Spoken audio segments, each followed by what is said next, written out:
Hello everyone, आज का video बहुत इंटरेस्टिंग है। आप लोग जो भी पीसीओडी से सफ़र हो रहे हैं, ये वीडियो आखिरी तक देखिए और दिलचस्पी से सुनिए। मैं doctor Zainab, obstetrician and gynaecologist, majestic hospital Hyderabad. आज हम वीडियो में ये डिस्कस करने वाले हैं कि पीसीओडी का ट्रीटमेंट कैसे किया जाए, इसको कैसे ख़त्म किया जाए। ये आजकल बहुत कॉमन और हर एज में पाई जा रही है पीसीओडी की बीमारी। तो ये एक मेटाबॉलिक एंड हार्मोनल डिसऑर्डर है, तो इसे हम ज़्यादातर अपने लाइफस्टाइल चेंज करके भी ठीक कर सकते हैं। इसे पूरी तरीके से जड़ पेट से हटा सकते हैं और ये फिर हमारे लिए बहुत अच्छा हो जाएगा कि हम बिना दवाइयों के अपनी लाइफस्टाइल चेंज करके पीसीओडी को ख़त्म कर रहे हैं। तो आप आखिरी तक देखते रहिए।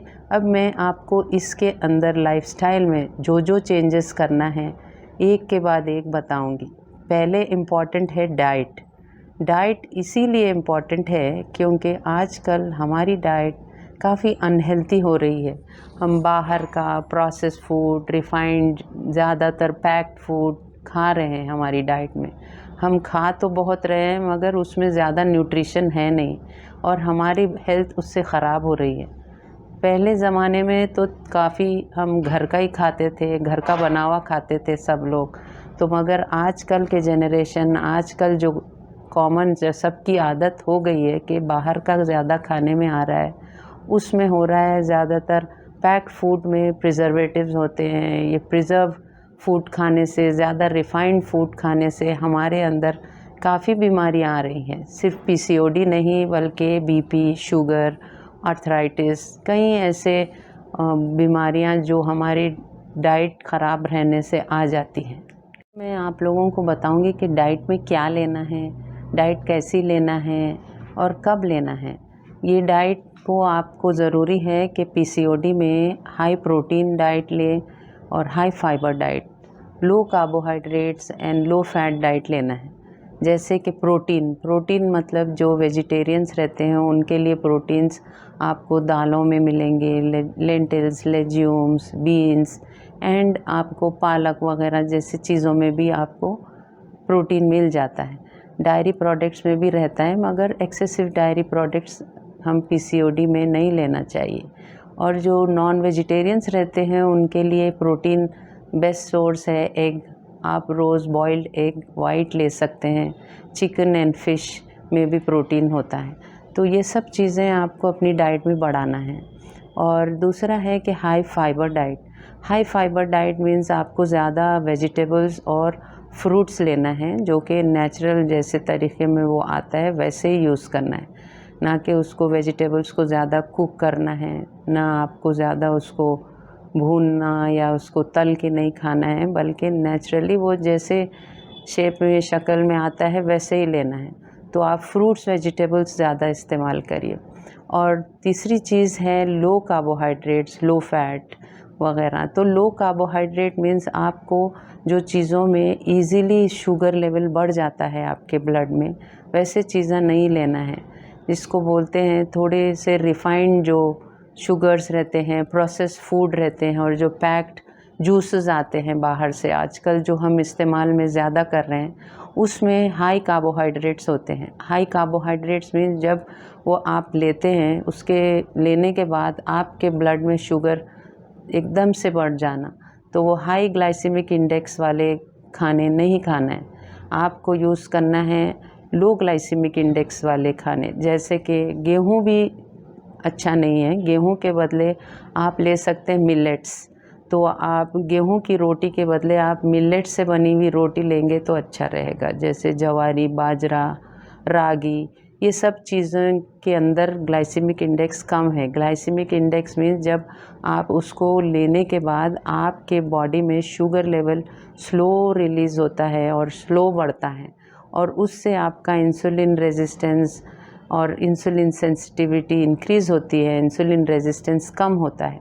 तो आपको पीसीओडी इससे काफ़ी कम हो जाएगा अगर आप लो कार्बोहाइड्रेट डाइट लेंगे तो यही बताना है कि आप जैसे जंक फूड, ऑयली फूड, बाहर का बेकरी का खाना और प्रोसेस्ड फूड ये ज़रा कम इस्तेमाल करिए।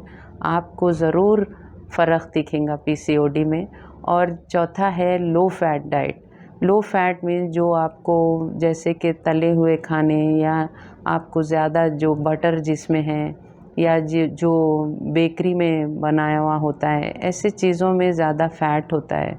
और जो ज़्यादा आपको बाहर तला हुआ या आपको बहुत सारा जिसमें चीज़ वगैरह होता है, ये चीज़ों में फ़ैट ज़्यादा होता है, ये सब चीज़ें अवॉइड करिए।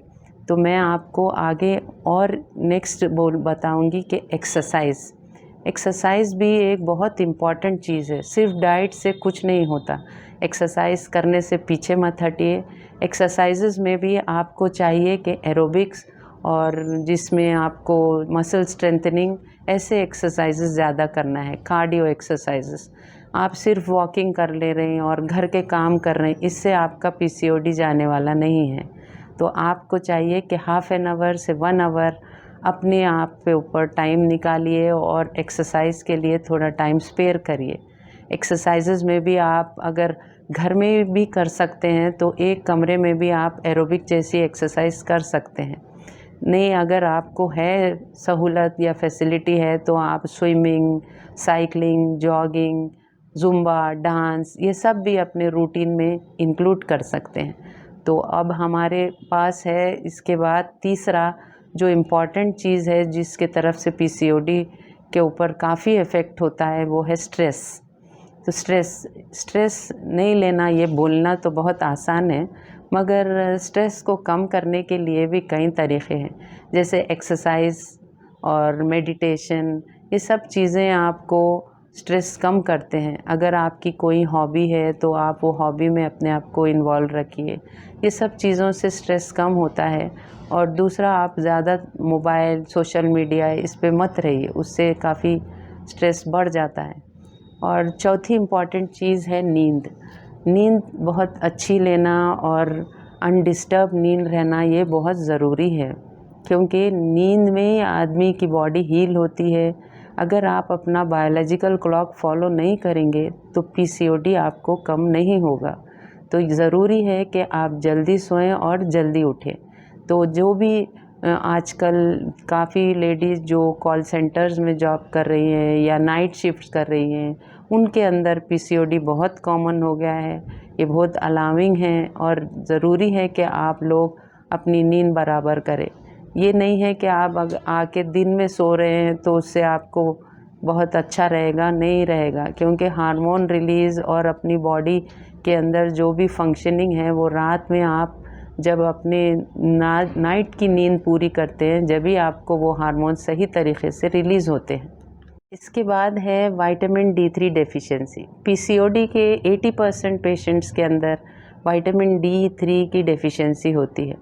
हम काफ़ी तो इसमें डाइट के अंदर इसके सप्लीमेंट ज़्यादा है नहीं, तो हम नेचुरली जो सनलाइट होता है उसके अंदर अगर 10-15 मिनट्स भी सुबह 9 o'clock से पहले अगर एक्सपोज हो गए तो विटामिन D3 डेफिशिएंसी नहीं होगी और आपको पीसीओडी नहीं होगा। तो विटामिन D3 बहुत इम्पॉर्टेंट है। इसके अलावा जिंक है जो कि हम नट्स में, ग्रेन से ले सकते हैं, तो जिंक की भी डेफिशिएंसी नहीं होना चाहिए। तो जिंक को भी हम एज अ सप्लीमेंट टैबलेट जैसा ले भी सकते हैं, या नहीं तो डाइट से भी आप जिंक को अपने इम्प्रूव कर सकते हैं। और है इसके बाद विटामिन B12 और फोलेट, ये सब भी हमको ग्रीन लीफी वेजिटेबल से, नट से, ग्रेन से मिल जाते हैं। क्योंकि पीसीओडी एक इन्फ्लेमेटरी प्रोसेस है तो हमारी डाइट में प्रोबायोटिक्स भी थोड़ा बढ़ा देने से हेल्पफुल रहता है। प्रोबायोटिक यानी जो चीज़ें फर्मेंट की हुई होती है, जैसे दही, तो ये हमारी डाइट में थोड़ा बटर मिल्क भी ले सकते हैं। और इसके साथ साथ थोड़े बहुत जो घर के जो हर्ब्स या अपने पास जो स्पाइसेस होते हैं उसमें से भी, मेथी से भी फ़ायदा है थोड़ा पीसीओडी में। आप रोज़ अगर आधा चम्मच मेथी रात में भिगा के सुबह उसका पानी पी लेंगे तो अच्छा रहेगा। मेथी के साथ हल्दी, सिनेमन, ये सब चीज़ों का फ़ायदा होता है पीसीओडी में। तो ये सब चीज़ें आपको डाइट में इंक्लूड करना है। आप सिर्फ दवाइयों के साथ पीसीओडी कम नहीं कर सकते, ये ज़रूरी है आपको दवाइयों के साथ लेने के लिए। और एक बार दवाई बंद करने के बाद भी अगर आप अपनी लाइफस्टाइल को ऐसे ही रखेंगे तो आपको पीसीओडी कभी नहीं आएगा। तो ज़रूरी है कि आप लोग ये मेरी बात सुनिए और अपनी लाइफस्टाइल में चेंजेस लाइए और पीसीओडी को भगाइए।